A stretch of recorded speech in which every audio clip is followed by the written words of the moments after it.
Hello and welcome to the Brutal Iron Gym podcast, where our goal is to cut through the BS and deliver the brutal truth about topics related to health and happiness. So today's topic is nutrition, and the title is The Top 5 Mistakes of New Dieters. So with it being New Year's, there's a lot of people probably wanting to start diets, and I figured I'd cover just some common things that kind of get in the way of people, so it causes them to not to be successful towards their goals.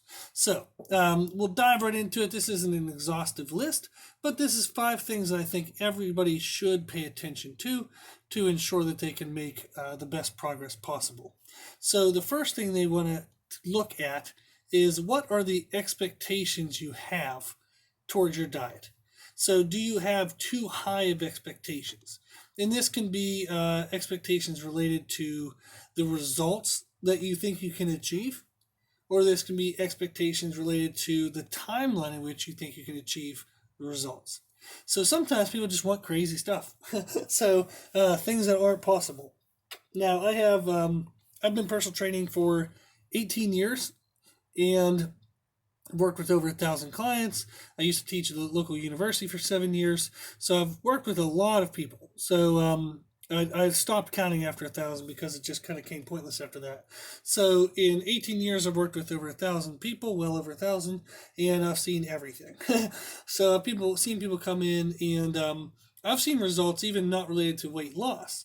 So I've seen people come in, like guys come in, and they say they want to turn professional bodybuilder in like 1 or 2 years, and they have maybe only 1 or 2 years of lifting under their belt. And at best, they may look good on a beach, but they don't currently stand out being larger or more muscular or leaner than really anyone else that I've seen. And yet they think they're going to turn professional in like a year or two. So that's crazy.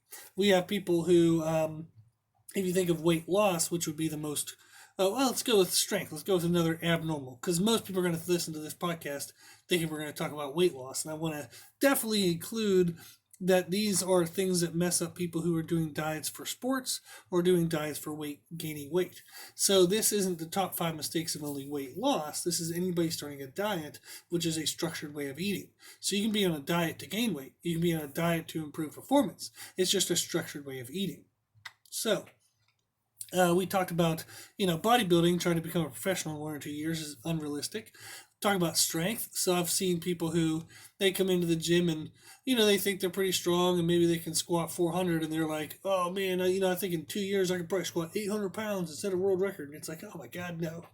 So best luck to you, and I hope you try, because that way you can become the best you can possibly be.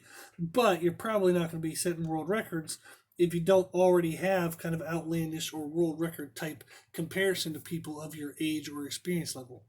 So it usually, people who set world records are all already noticeably ahead of other people when they start. So if they say, okay, I've only been lifting for a year, but in that 1 year you've made outstanding progress, or you look above the normal in what everybody else can accomplish in a year, then you're probably more likely to be actually like the world record type people. So that's another strength thing you'll see. Another kind of different goal related. So nutrition for weight loss kind of goal is, you will have people come in and they'll just say, for example, like, oh, I want to lose 40 pounds in the next month, and I'm really planning on doing da da da da da.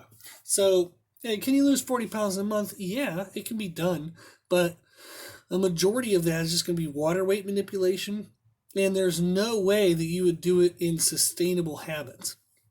So I've done 3 diets in my life where I lost 50 pounds in 10 weeks or less. One time I lost 50 pounds in 8 weeks. So just 2 months I lost 50 pounds. But it took above average, abnormal type behavior and focus. And it wasn't something I did with the intent of sustaining it. I knew it wasn't sustainable. I just wanted to see if I could do it. It was a challenge to myself. So I have done those extremes. So I know from firsthand experience that, can it be done? Yes. Are you going to be happy while you're doing it? Oh, hell no. And are the results going to stay? Oh, hell no. So why even go for that kind of stuff? So sometimes people will do it to win competitions, or to, just various reasons, like for sports, somebody might cut weight to make a weight class. There are reasons where weight adjustments, okay, weight drops, knowing that a significant portion of it is water weight and knowing that it's not going to stay, there are times when that's actually appropriate for a person's goal. But if you're talking about general fat loss, somebody wants to be healthier and just be less fat, that is not going to happen quickly, okay? So people will sometimes have too big of results, even if they want to work hard. Then there's infinitely more people that want results, but the results they want don't match the work they're willing to put in. So they want to do half-ass bullshit effort, but expect to get good results. So I've had people like, I want to lose 20 pounds in the next month, so I'm just going to kind of watch what I eat and do a little bit of cardio every morning. Okay, well, what the hell does watch what you eat even mean? That doesn't mean anything. There's no specifics to that. There's no actual parameters that you would actually know if you're doing it well or not. And the second it gets difficult, which it will, you will start lying to yourself and thinking you're doing better or making concessions, making excuses, all this kind of bullshit that sets us all back because we all do it. So you have to have parameters to what you're doing so that way it's specific to what you have to do to get what you want to get. So in podcast number 124, titled Setting Smart Goals, it tells us how to set goals with kind of the correct is the goal you're setting specific to what you want to achieve? Is it measurable? Okay. Is it accurate for what the results you would get for that effort would produce? So all the time I have people who they want to build muscle, but they're only doing stuff that's really light in the gym. So we have a podcast number 214. You'll have to check that out if you don't want to. But 214 titled Understanding Rep Ranges and Expected Results. There are certain times under tension when you're lifting weights that produce strength. There are certain times under tension that produce muscle mass. There's certain times under tension that produce muscular endurance. And this is all assuming your nutrition is correct for your goal. So if I'm doing something that's a muscular endurance type time under tension range, and I think it's going to produce strength, how? Now, maybe I'm building a supporting muscle, okay, and that muscle fatigues, which is then causing my weakness in my large lift. So there are small little nuances here and there where somebody could fudge the rules and say what they're doing. But in general, okay, if I want to get good at a car race and I'm riding a pedal bike, that's not going to help. So we want to make sure that the efforts we're putting in are accurate towards the results we want to produce. Then we have to make sure that what we want to do is relatable to our goal, and then kind of time sensitive. So making sure that we have a timeline to it. So setting SMART goals, S-M-A-R-T, is very helpful to make sure that what you want to do will get what you want to get, and there's a way to measure that you're actually doing it. Okay? Now, also in podcast 231, I definitely suggest you check this out, is diet expectations and diet adjustment concepts. So in podcast 231, we actually tell you what is realistic to expect in your diets. What's an amount of weight gain? What's an amount of weight loss? What are kind of like performance parameters that are all correct? So if you're not sure if you have too high of expectations based on your results or timeline or effort you're willing to put in, check out podcast 231 and it'll give you more information. Okay? The second mistake people make is too extreme of efforts or too extreme of restrictions. Everything's too extreme. So I'm going to no carbs whatsoever for the rest of my life. Stupid. Not going to work. Not going to happen. Okay? Or somebody says like, okay, I'm going to do an hour of cardio in the morning, then an hour of cardio after work. Bullshit. No, you won't. Ain't going to happen. Okay? So they'll set up these crazy ass parameters, and there's no way they're going to overhaul their entire freaking life to add in all these new behaviors, get rid of all the old ones. If you could just flip a switch and this stuff could be done, you'd have flipped a switch a hell of a long time ago. It's not flipping a switch. You have to slowly make changes and have proper mindset towards this stuff. You can't just go all or nothing. That's bullshit. You're not that awesome. Okay? Well, I'm going to do it. I'm dedicated this time. Blah, blah, blah, blah, blah. Bullshit, bullshit, bullshit. So you're going to run into the first kind of hurdle or two. You're going to run into the same stuff that caused you to fail the last times that you've never addressed. So you need to make sure that the mindset you take is proper for long-term success. not only short term. Okay.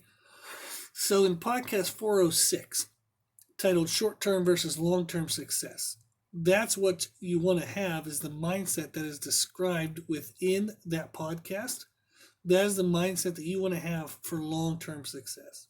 So I'm giving you podcasts to check out because if I just name you the top 5 mistakes and make you aware of them, okay, but how do you actually avoid them? How do you actually correct them?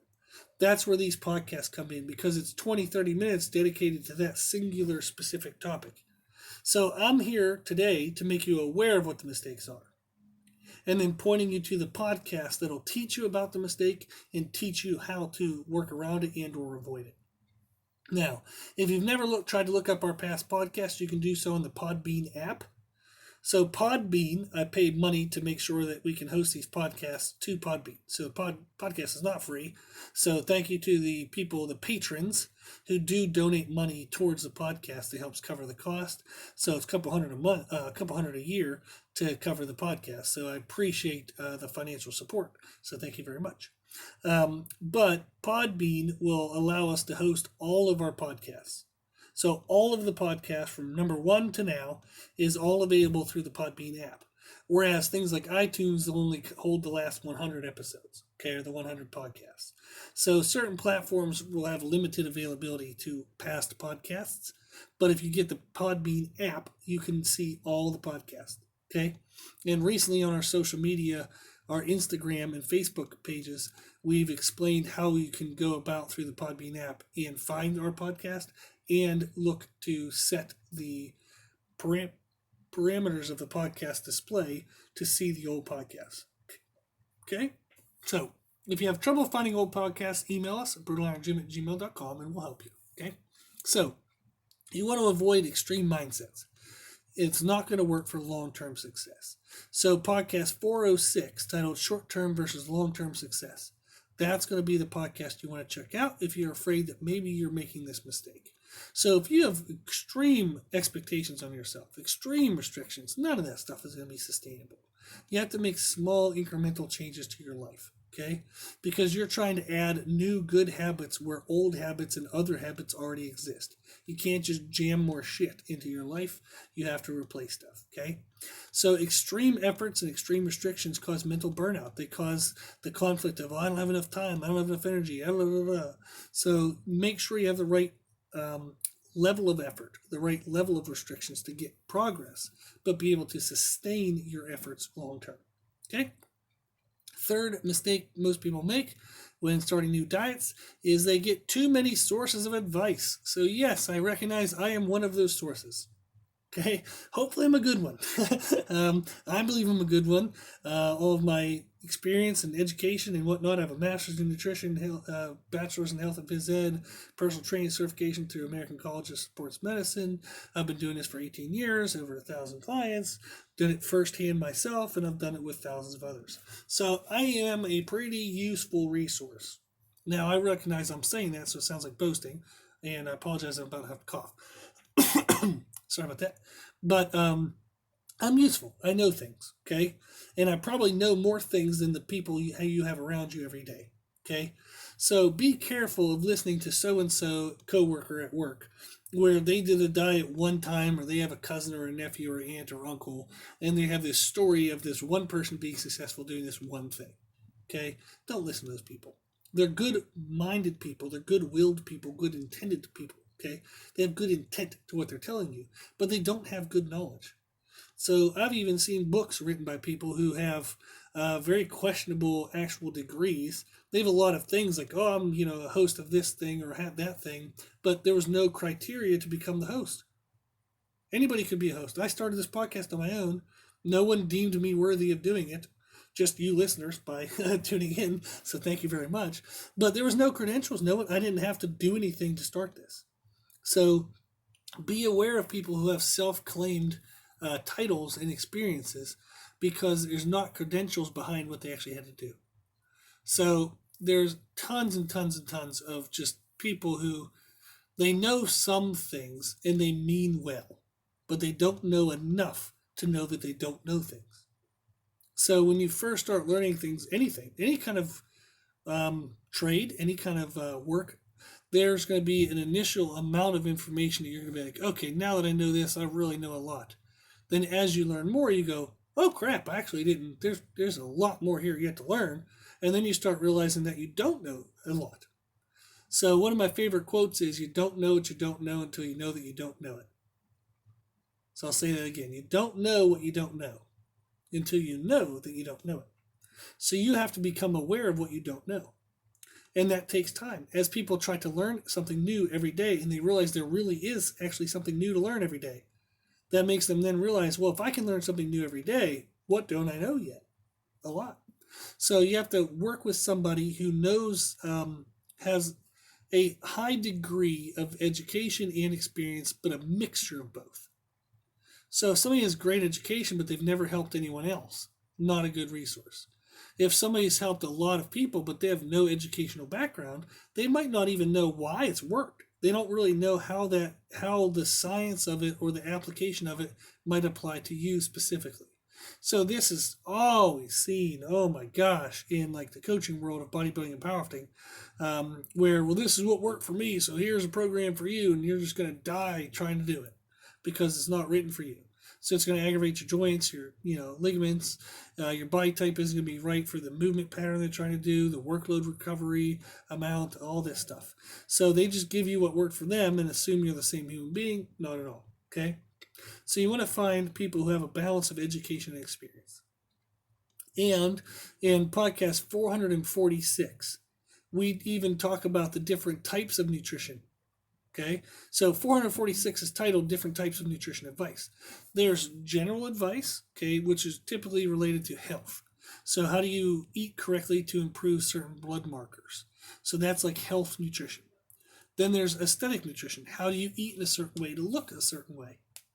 Just because you have healthy blood work does not mean you're going to have six-pack abs and be lean. And just because you have six-pack abs and you're lean does not mean you're healthy. Those are two different things. Then there's also performance nutrition. So how you have somebody eat to their best performance doesn't always indicate the best aesthetics, and it doesn't always indicate the best health. So there are different types of advice. So if you're getting advice on fat loss from somebody who doesn't specifically work with that, so let's say you want to have peak body composition. You want to lose body fat, but you want to keep the right amount of muscle. But you work with somebody who only knows health nutrition. Not good. They're not going to be able to tell you how to peak your aesthetics if they don't do aesthetic nutrition. So please, please, please check out podcast 446 and make sure who you're getting your advice from, their knowledge, their experience, their information pertains to exactly you, exactly the type of goal you have, and exactly who you are. Okay? So the next thing we have, number 4, is only focused on results, not on efforts and process. So you must track your effort along with your results. Sometimes results are hard to know if you're on track because it happens slowly. So for example, of peak body composition, sometimes people want to lose body fat while building muscle. So if you look at a scale, the scale isn't going to change much because as they're losing the weight of the fat, they're gaining the weight of the muscle. So the scale might zero out to really no significant change. Then if you do body composition measurements, say like body part measurements on like your upper arm or your thigh, the same thing's happening. You're losing some fat, so your circumference of that body part would go down, but you're building some muscle, so the circumference will go up. So sometimes the circumference of that body part doesn't change at all. So you don't have the scale changing, you don't have the body part circumference changing. Body fat percentage, by the way, is measured very hard to measure. So you can do it through skin fold measurements. You can do it through bioelectrical impedance devices. So handheld or foot standing on your foot, like kind of scans that'll send electrical impulses through your body. That stuff is not highly accurate. So it has a 3% standard of error. So you might work really hard for a month, not see any change in the scale, not see any change in circumference, not really see any change in the body fat percentage based on those type of parameters, because what you want to change within their standard of error is still inside that standard of error. So if they have a 3% standard of error, they could read you at 12 and you might be 9 to 15. So if next time they read you at 13 or 11, you don't know if you actually made that progress because it's within the standard of error. meaning that thing could read you at 12, it could read you at 14, it could read you at 13, 3 times in a row, and they would still consider that device to be accurate. Ugh. Okay? So DEXA scans are the most accurate way to get body composition readings, if you're curious.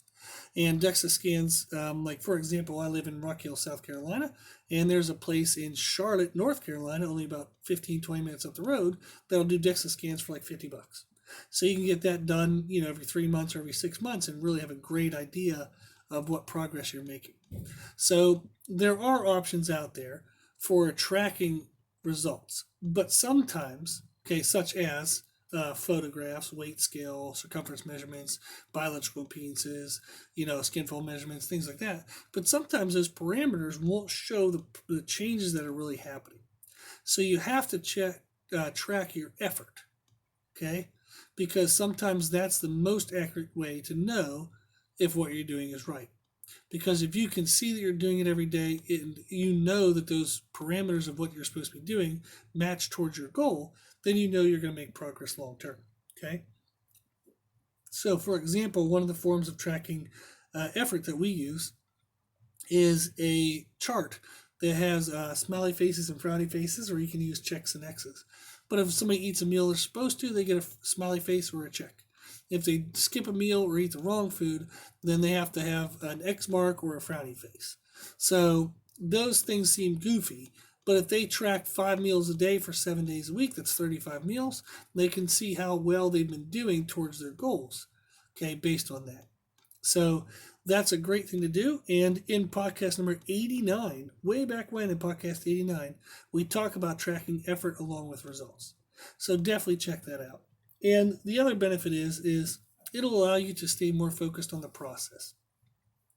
The process of reaching goals often includes improving on who you are as a human being. You'll have to become more disciplined. You'll have to have better motivation, like self-motivation. You'll have to have more willpower. You'll have to have better time management, energy management. So there's going to be a lot of improvements to your life in order to reach a goal. So often the process of reaching goals can become character building if you focus on the process. If you only focus on the results, you might take shortcuts, you might shortchange the whole process overall. It's just going to be only about the numbers, not about becoming a better person. So don't miss out on that progress, okay? Don't miss out on that aspect, that possibility of trying to reach your goal, okay? So becoming a better person along the way. The last mistake, number 5, is they don't stay on top of renewing and reinforcing motivation. Motivation is not flipping a switch, just like doing all the correct behaviors now is not all of a sudden like flipping a switch. So what got you motivated today might not keep you motivated tomorrow. And I think we've all experienced that in some degree if we sit there and think about it, is we've had the idea of doing something and we've started it, and then really quickly it kind of lost its zeal, or we kind of lost our desire for it in general. Maybe it was harder than we expected, but there's something about the concept or the process that made us stall out and not continue doing it. So you have to renew motivation. You have to think of it as a continual thing that you have to pay attention to, like watering a plant. You have to water your motivation, daily, weekly, monthly. You have to stay on top of that to stay motivated in the long term. Okay? And in podcast 259, we talk about renewing motivation. So, the top 5 mistakes are too high of expectations, too extreme of efforts or restrictions, too many sources of advice, only focused on results, not efforts and process, and not staying on top of renewing and reinforcing motivation. So we have a podcast. If you think through those 5, take a second. Literally, seriously, here, just slow your roll. And I'm saying that for me too. Think, out of these 5, what have you made a mistake of in the past? Or what do you think you're potentially going to make a mistake of, or likely to make a mistake of, in the present? Have you become a victim, or have you been a victim of too high of expectations before? You expected too much, didn't get what you expected, burned out, and quit. Okay? If that's maybe one of your weaknesses, check out podcast 231, titled Diet Expectations and Diet Adjustment Concepts.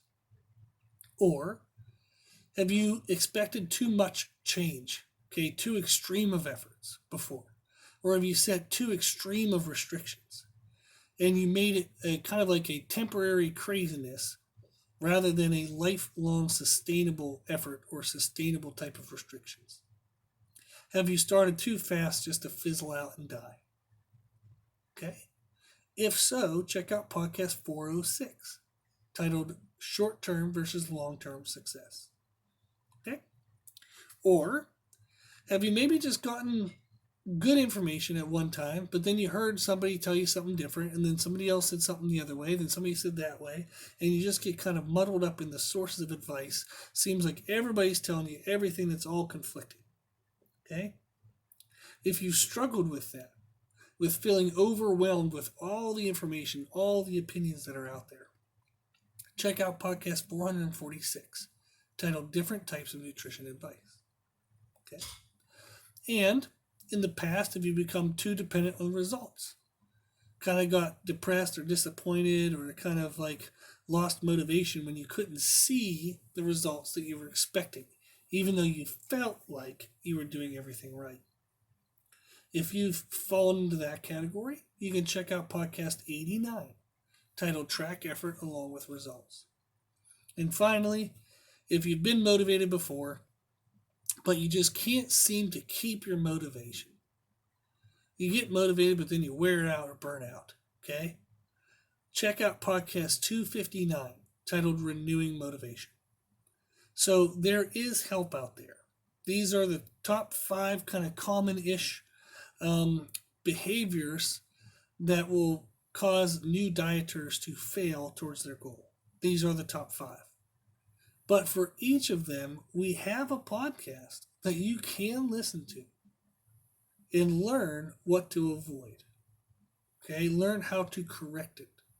Learn how to not be the person that makes this mistake and fails.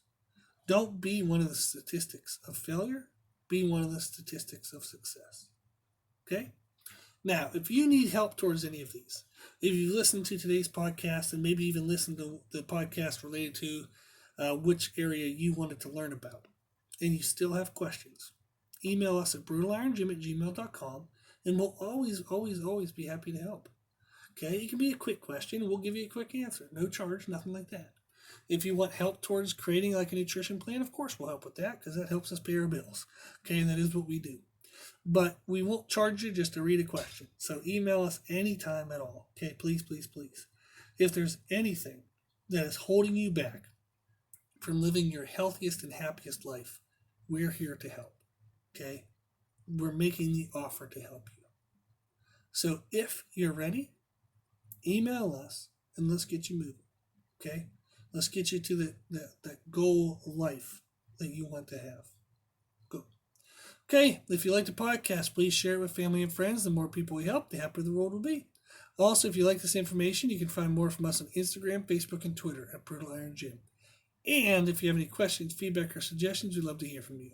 The podcast is for you, so we want to know what you want to learn about. You can tell us at our email at brutalirongym@gmail.com. As always, I hope this was helpful, and thank you for listening. And thank you for watching.